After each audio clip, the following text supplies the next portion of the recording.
So students, in last video हमने discuss किया था about comparative balance sheet. In this video we are going to discuss about comparative profit and loss. जो हमने statement of P and L किया था first chapter में, उसी का ही फॉर्मेट लेकर हम लोग comparative profit and loss statement बनाएंगे. वैसे भी आपका फॉर्मेट जो होता है ये क्वेश्चन में गिवन ही होता है, आपको कॉलम सी और डी ही कैलकुलेट करना होता है जैसे हमने लास्ट वीडियो में किया. तो देखिए, आपको ये जो comparative statement of P and L है ये आपको एक्सप्लेन करता है कि क्या क्या चेंजेस आपके लास्ट ईयर के प्रॉफिट्स में और इस ईयर के प्रॉफिट्स में हुए हैं, क्या क्या चेंजेस आपके इनकम रेवेन्यू फ्रॉम ऑपरेशंस में हुए हैं पिछले साल के और इस साल के, कितना चेंज आपका कॉस्ट ऑफ मटेरियल कंज्यूम में आया है. इन चेंजेस को मेजर करने के लिए हम लोग statement of P and L को प्रिपेयर करते हैं. फॉर्मेट आपका सेम ही है बट फिर भी एक बार देख लीजिए.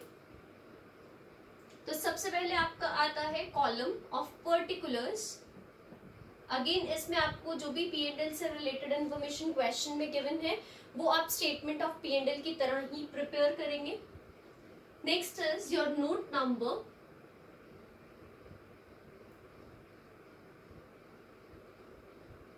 Next is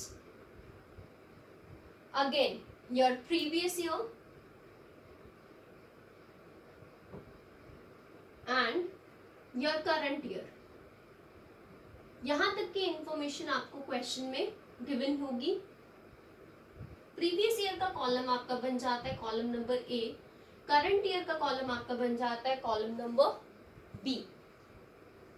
then your next column is of absolute change.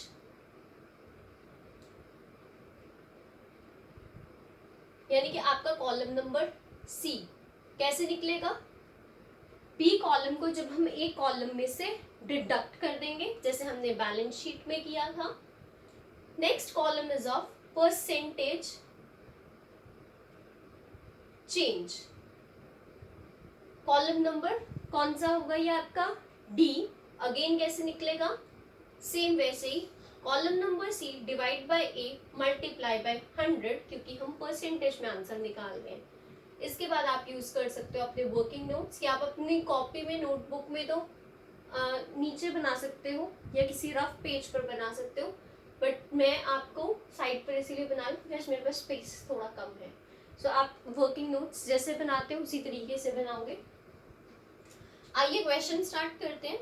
सो मैंने आपको पीडीएफ में इसका जो क्वेश्चन भेजा था, ये पीडीएफ मैंने आपको भेजा था 3 मई डे संडे. तो देखना आप क्वेश्चन नंबर 1 उसमें दिया हुआ है, following particulars related to statement of profit and loss of Assam Tea Limited for 2 consecutive years. जिसके पर्टिकुलर्स में आपको पहले 2019 दिया हुआ है और फिर दिया हुआ है 2018. तो आप उसी तरीके से प्रीवियस ईयर और करंट ईयर का कॉन्सेप्ट लेकर चलेंगे तो आपकी गलती नहीं होगी.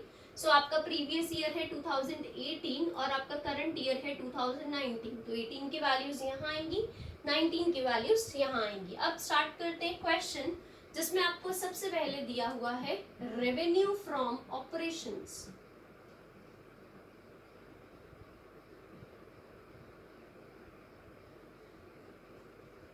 देखिए, रेवेन्यू फ्रॉम ऑपरेशंस का आपको अमाउंट जो दिया हुआ है 2018 का आपको दिया हुआ है 60 lakhs, 2019 का आपको दिया हुआ है 75 lakhs. तो कॉलम नंबर सी क्या कहता है कि बी को ए में से माइनस कर दो. 75 lakhs में से जब आप 60 lakhs को माइनस करोगे तो अमाउंट कितना आएगा, 15 lakhs. Column number D calculate करना है, C divide by A multiply by 100. C की वैल्यू कितनी दी हुई है आपको, कैलकुलेट करिए आपने अभी अभी, 15 lakhs डिवाइड बाय ए आपका कितना है 60 lakhs मल्टीप्लाई बाय 100.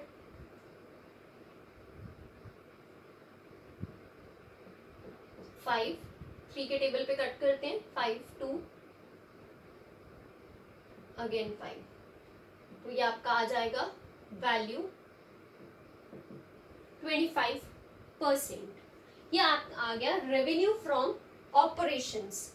इसके बाद आपको दिए हुए हैं कुछ एक्सपेंसेस, नहीं अदर इनकम्स। अदर इनकम्स आपको दी हुई हैं, तो अदर इनकम्स क्या होती हैं आपकी रेवेन्यू फ्रॉम ऑपरेशंस में ही ऐड हो जाती हैं। Add other incomes. अब देखिए अदर इनकम्स में आपको 2018 की वैल्यू जो दी हुई है दैट इज 1,50,000, 1,50,000, और बी कॉलम की आपको दी हुई है यानी कि 18 की आपको दी हुई है 1,20,000। तो आपका डिफरेंस कितना आ जाएगा, बी माइनस ए माइनस का 30,000। तो डी की वैल्यू कैसे कैलकुलेट करेंगे, 30,000 जो कि आपकी माइनस की फिगर है divide by column number A 1,50,000 multiply by 100, 5 यानी कि माइनस का 20% आपकी अदर इनकम्स आ गई हैं। जब रेवेन्यू फ्रॉम ऑपरेशंस में अदर इनकम को हम ऐड करते हैं तो हमारे पास थर्ड कॉलम आ जाता है टोटल रेवेन्यू। अब देखिए टोटल रेवेन्यू कैसे निकलेगा, फर्स्ट कॉलम को सेकंड कॉलम में हमें ऐड करना है। तो फर्स्ट कॉलम है आपका 60 लाख और ये है आपका 1,50,000, तो 61,50,000 यहाँ पर आएगा, 76,20,000 यहाँ पर आएगा। सी कॉलम कैसे निकलेगा, बी माइनस ए, 76 में से 61 माइनस कर देंगे तो ये आपका आ जाएगा 14,70,000। अगेन आप वैसे ही करोगे, C divide by A multiply by 100, 14,70,000 divide by 61,50,000 multiply by 100। So इसको कैलकुलेट करने के लिए जो आपके पास वैल्यू आएगी दैट इज योर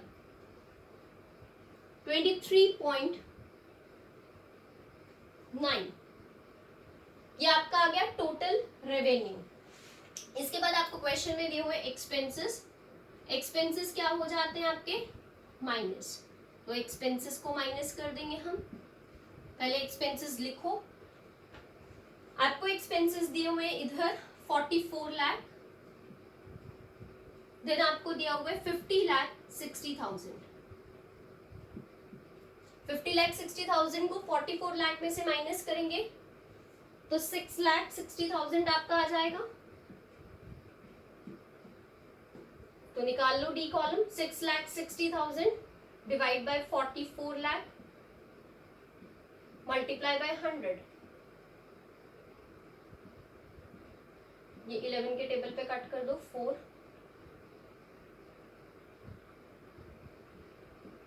15% आपका आ जाएगा एक्सपेंस। इनकम में से जब आप एक्सपेंस, टोटल रेवेन्यू में से टोटल एक्सपेंस माइनस करते हो तो आपके पास वैल्यू आती है प्रॉफिट बिफोर टैक्स। 61,50,000 में से, या आप अपने स्टेटमेंट ऑफ P&L का ही फॉर्मेट चलाएंगे इधर, 61,50,000 में से 44 लाख माइनस करोगे तो आपके पास आएगा 17,50,000। 76,20,000 में से 50,60,000 को माइनस करोगे तो आपके पास आएगा 25,60,000। अगेन 25,60,000 में से माइनस करोगे 17,50,000, कंपैरेटिव का फॉर्मेट। तो आपका ये आ जाएगा 8,10,000। अब 8,10,000 divide by 8,10,000 divide by 17,50,000 multiply by 100। ये आप कैलकुलेट करोगे तो इसको कैलकुलेट करने पर आपका आंसर आएगा 46.29। लेस कर देंगे हम इसमें से टैक्स। टैक्स की वैल्यू जो आपको दी हुई है 40% और 35% दी हुई है। ये 40% और 35% आप किसका कैलकुलेट करोगे? अपने प्रॉफिट्स का। प्रॉफिट आपका आया है पहले कॉलम में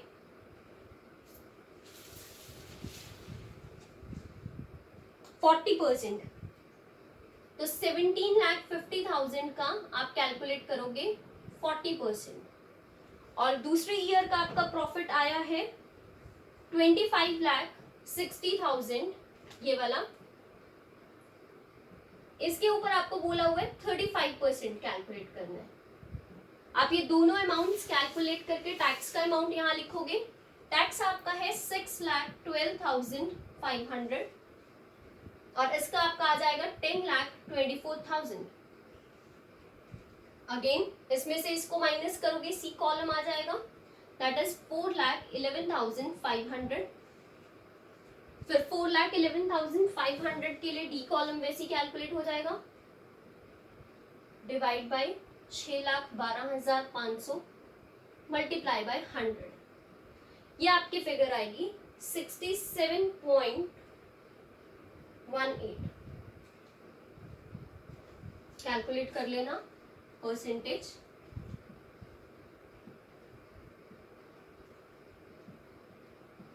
और जब हम प्रॉफिट बिफोर टैक्स में से टैक्स डिडक्ट कर देते हैं तो हमारे पास आंसर हमारा आ जाता है profit after tax.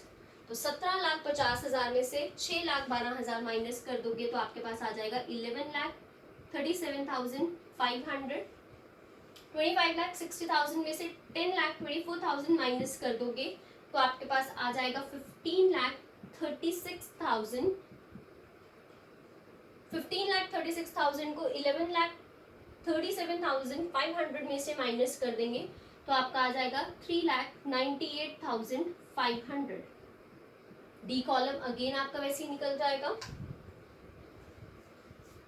3,98,500 divide by 11,37,500 multiply by 100। इसको जब आप कैलकुलेट करेंगे तो आपके पास परसेंटेज आएगी 35.03। That will be your answer. So इस तरीके से हम बनाएंगे comparative statement of profit and loss account. ये हमने क्वेश्चन किया है असम टी लिमिटेड का। इसी तरीके से सेम इसी फॉर्मेट से आगे के क्वेश्चंस होंगे। फॉर्मेट आपको कंपैरेटिव बैलेंस शीट में बस दो ही चीजें याद रखनी है, कॉलम नंबर सी जो कि बी माइनस ए करके निकलेगा, कॉलम नंबर डी जो कि C divide by A multiply by 100 करके निकलेगा। Statement of P and L का फॉर्मेट आपको फर्स्ट चैप्टर में बताया गया था, वो आपको वहां से लर्न करना है। तो जितना ज्यादा प्रैक्टिस करते जाओगे उतने अच्छे से फॉर्मेट्स दिमाग में बैठते जाएंगे।